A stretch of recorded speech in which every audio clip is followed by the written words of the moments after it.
The promise of a peaceful winter getaway had lured our family to the remote chalet nestled deep within the snow-covered forest. It was a quaint, picturesque place, a winter lodge, they called it, surrounded by towering pines and blanketed in a pristine layer of white. It seemed like the perfect escape from the chaos of everyday life. My wife, Emily, and our 2 children, Lily and Max, were thrilled when we arrived. The chalet was a rustic yet cozy retreat with a roaring fireplace, wooden beams, and a view that stretched for miles.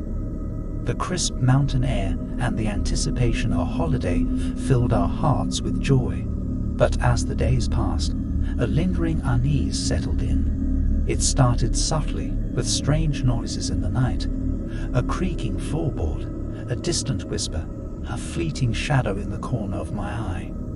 At first, I dismissed them as the quirks of an old lodge, the sounds of a building settling into the frigid winter. Emily noticed it too. She mentioned the whispers she heard when the children were asleep. Faint voices, indistinguishable words, but a nagging feeling that someone, or something, was watching us. One evening, after dinner, Max came to me with a trembling voice. He claimed that he'd seen a girl standing by the window, her eyes as cold as the snow outside. When I rushed to the window, there was no one there, just the endless expanse of white and the tall, dark trees. The unease in our hearts grew with each passing day. It wasn't just the strange occurrences. It was the people in the nearby cabins. We'd catch glimpses of them, staring at our chalet from a distance, their expressions hidden beneath layers of scarves and hats. They never spoke, never smiled, just watched us. One evening, I decided to approach one of them. I trudged through the snow, my breath forming icy plumes in the frigid air, until I reached the nearest cabin. I knocked on the door, and it swung open slowly, revealing a dimly lit interior. An old woman stood inside, her eyes hollow and distant. I introduced myself, explained our stay at the winter lodge, and asked if everything was all right. She didn't answer. Instead, she handed me a faded photograph. It was a picture of a girl, the same girl Max had claimed to see by the window. The old woman pointed to the girl in the photo, her voice trembling as she finally spoke. My daughter, lost in these woods. My heart sank as I realized that the old woman believed her daughter was here, lost in the forest. She urged me to leave, to protect my family, before it was too late. I returned to our chalet, shaken by the encounter. I relayed the strange conversation to Emily, and her expression darkened with worry. We decided that we couldn't stay any longer. The unease had become a constant presence, and the eerie sightings had taken their toll on our family. As we packed our belongings and prepared to leave, the lodge seemed to resist our departure. Doors slammed shut on their own, and gusts of wind howled through the cabin. It was as if the place itself didn't want us to go. And then, as we were about to step outside, we heard it, a blood-curdling scream echoing through the lodge. It was followed by frantic, gibberish-like voices, as if a gathering of the damned was just beyond the walls. In a panic, we followed the source of the terrifying sounds deeper into the cabin until we reached the attic. There, in the dim light, we saw her, the girl from the window, the girl from the photograph. She stood there, her eyes locked onto ours, her presence both ethereal and haunting. Tears welled up in Emily's eyes as she recognized her. "Mom," she whispered. The girl was her long-lost sister, thought to have disappeared in these very woods years ago. She had been surviving in the wilderness, watching over our family from a distance, her identity concealed by the harsh conditions of the forest. With heavy hearts, we embraced her as a part of our family, welcoming her into our lives as we left the winter lodge behind. The unease of our stay had become a haunting tale, but the bond we formed with Emily's sister was a testament to the inexplicable connections that can be forged even in the most unsettling and terrifying of circumstances. We never returned to the winter lodge, but we carried the experience with us. It was a reminder that even in the most idyllic of settings, darkness could linger, and the love of family could transcend the boundaries of time and distance. The Mountain Inn stood nestled among the craggy peaks, a weathered structure with a history as ancient and mysterious as the mountains themselves. Its allure was its solitude, a place far from the bustle of civilization, where weary souls could find respite from the relentless noise of life. It was exactly what I yearned for. As I arrived at the inn, Agnes, the innkeeper, greeted me with a warm but melancholic smile. Her face bore the weight of years, yet her eyes held a shadowed mystery I couldn't quite grasp. She led me to my room, a cozy chamber with a window that framed the sprawling mountains in all their grandeur. The initial days passed without incident, but soon peculiarities began to surface. Guests I'd shared dinner with vanished by morning, leaving behind only empty rooms. When I inquired about their departures, Agnes replied with an unsettling detachment. "They've moved on, dear, seeking new horizons."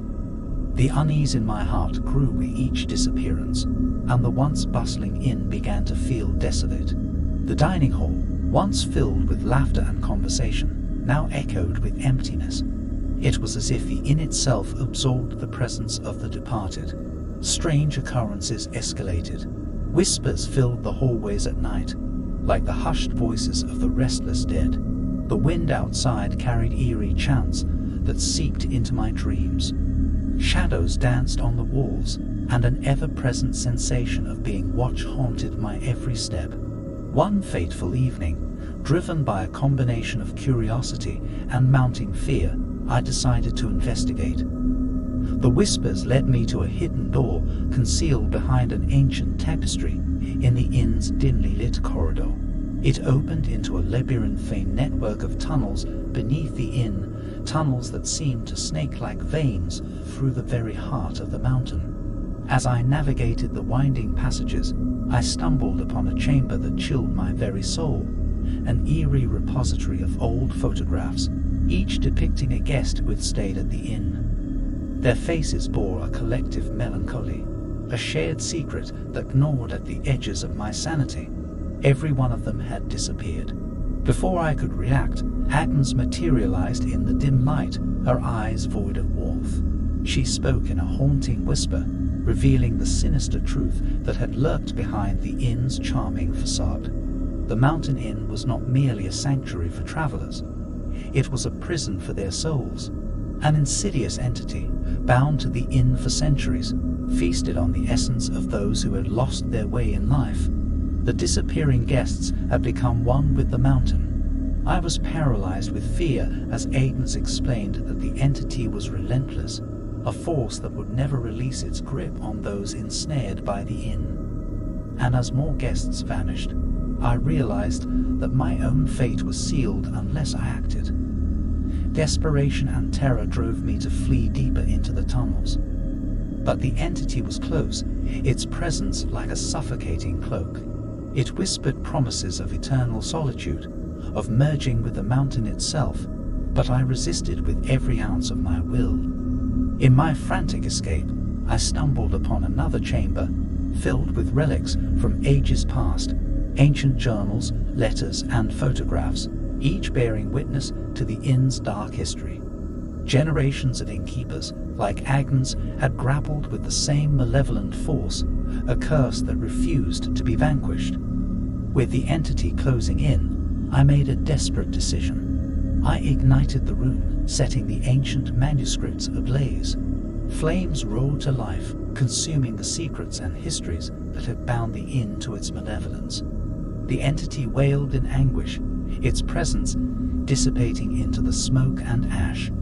As the inferno subsided, I staggered back through the tunnels, gasping for breath. The inn was still, the oppressive atmosphere lifted, but I knew I had only moments to escape before the entity retaliated.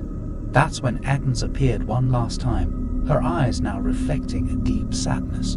She thanked me for releasing her from the entity's grasp, a burden she had carried for generations, and then in the blink of an eye she was gone, leaving me in a cavernous silence. I fled the mountain inn, leaving behind its haunted halls and the echoing whispers of the past. The mountain roads, once treacherous, now felt like a path to freedom. But as I descended from the peaks, I couldn't shake the feeling that the entity's reach extended far beyond the inn, and its malevolent presence would forever haunt my every step. To this day, I am left with unanswered questions. Was Agnes truly freed, or had the entity merely shifted its focus to me? The mountain inn stands as a silent sentinel in the wilderness, a dark secret hidden beneath its charming facade. The wind still carries the echoes of whispers, and the ominous feeling that I am not alone follows me like a shadow, a haunting reminder that some curses never truly die. Winning a vacation to Paradise Beach was like a dream come true for my family. We'd entered the contest on a whim, never expecting to actually win. But there we were, landing on the pristine shores of this tropical paradise. The beach stretched as far as the eye could see, with ivory sands and turquoise waters that sparkled like gemstones. Palm trees swayed gently in the breeze, casting dappled shade on sunbathers. It was the picture-perfect postcard destination. We checked into the Sunset Breeze Resort, a beautiful beachfront hotel with a reputation for luxury.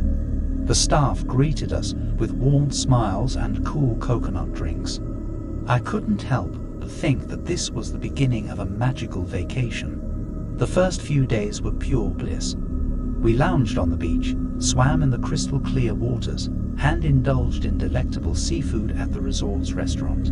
The kids, Sarah and Max, built sandcastles and played in the waves, their laughter a joyous symphony under the sun. But as the days melted into one another, a subtle unease crept into our paradise. It began with whispers among the staff, hushed conversations that ceased when guests drew near. We'd catch glimpses of employees, their eyes filled with a fear they couldn't or wouldn't explain. One evening, as the sun dipped below the horizon, in a blaze of oranges and pinks, my wife Emily and I strolled along the beach.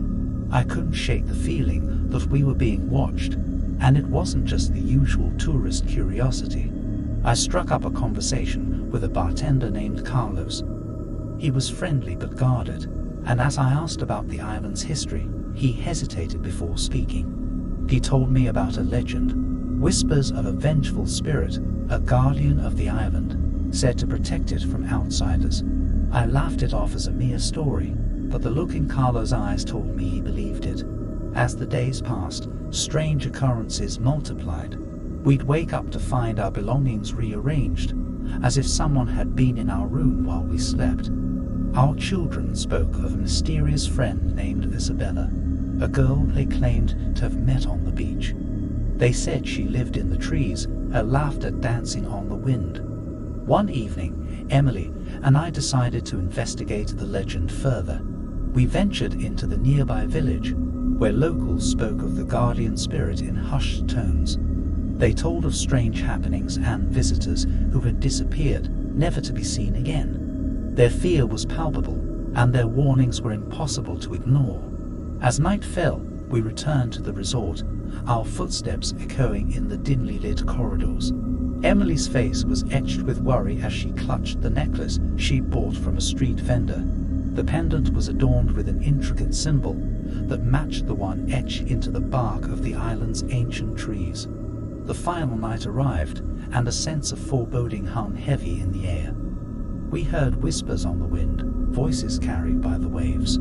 Sarah and Max were restless, their eyes darting to unseen figures on the beach. As we lay in our bed, Emily and I heard it, a mournful, haunting song sung by a chorus of voices. It echoed through the resort, a lament that chilled us to the bone. We rose from our bed and followed the sound to the beach, our hearts pounding with a mixture of fear and curiosity. There on the shore we saw her, the guardian spirit Isabella. She stood in the surf, her hair flowing like liquid ebony, her eyes filled with an otherworldly light. Her voice was both beautiful and sorrowful as she sang her song, a melody that seemed to beckon us closer. In a trance, we approached her, the crashing waves drowning out our senses. Isabella reached out, her fingers brushing our skin, and suddenly we were no longer on the beach. We were surrounded by ancient trees, their branches swaying like skeletal fingers. Isabella's voice grew more urgent, her song a haunting lament for her island. She revealed the truth. The island had chosen us, our presence an intrusion that threatened its very existence. To appease the guardian spirit, we would become one with the island, our souls forever bound to its sandy shores. In a frenzy, we tried to flee, but the island's magic was unrelenting. We found ourselves sinking into the sand, our bodies merging with the earth. Emily's terrified eyes met mine one last time before we were consumed by the island's hunger. The next morning, Sarah and Max woke to find their parents missing. They searched the beach, calling out in desperation, but there was no trace of us. The resort staff claimed they had never seen us. As Sarah and Max wandered the beach, they met Isabella, her eyes filled with a mournful longing. She offered them her friendship, and they, unaware of the fate that had befallen us, accepted. And so, Paradise Beach retained its secret. For those who ventured too close, its guardian spirit, Isabella, awaited, singing her haunting song, a lament for the souls forever lost to its paradise.